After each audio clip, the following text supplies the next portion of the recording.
The Warhammers were closing in, their heavy feet making the entire ice shelf groan. They were confident. Why wouldn't they be? They were the heavyweights, and we were shivering in the dark. But ice is a funny thing. It's brittle, it's got a frequency. And when you put 70 tons of pressure on a single point, it doesn't just bend, it breaks.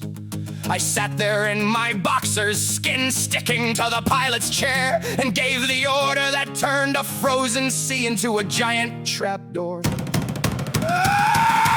Warhammers marched in a line, thinking the victory was already fine. The ice was a mirror, the ice was a floor, as they brought the weight of a mercenary war. I looked at the stress lines, I looked at the blue, and the logic of resonance started to brew. Elena, I shouted, score the ring in the white. We're dropping the curtain on the night. She didn't hit mechs and she didn't hit hulls. She hit the ice with a PPC pulse. A circle of fire, a mile-wide ring, making the frozen sea start to dance and to sing. She scored the surface with Starner trained grace, while I led the crew at a high-speed pace. We weren't running away, weren't looking for flight. We were shaking the floor in the middle of the night. Bedrock skid hit the vibration drive, making the locusts start to jitter and thrive. We bypassed the dampers, we kicked up the hum, making the ice shelf start to feel numb.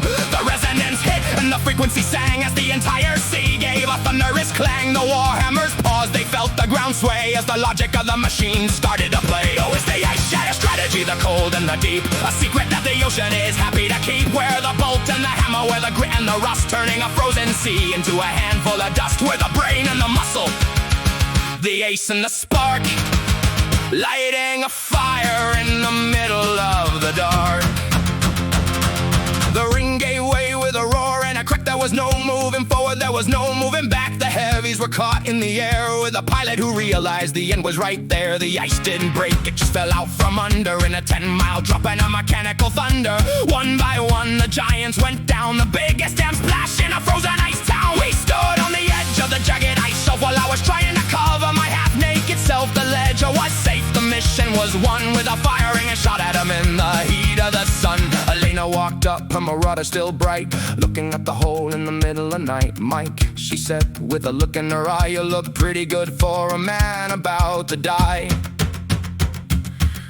We watched the bubbles rise from the abyss for a long time. 70 tons of iron doesn't float. And in Frostbite's ocean, it stays frozen forever. I climbed out of my cockpit, my skin a very interesting shade of purple, and Elena draped her own thermal cloak over my shoulders. She didn't laugh this time.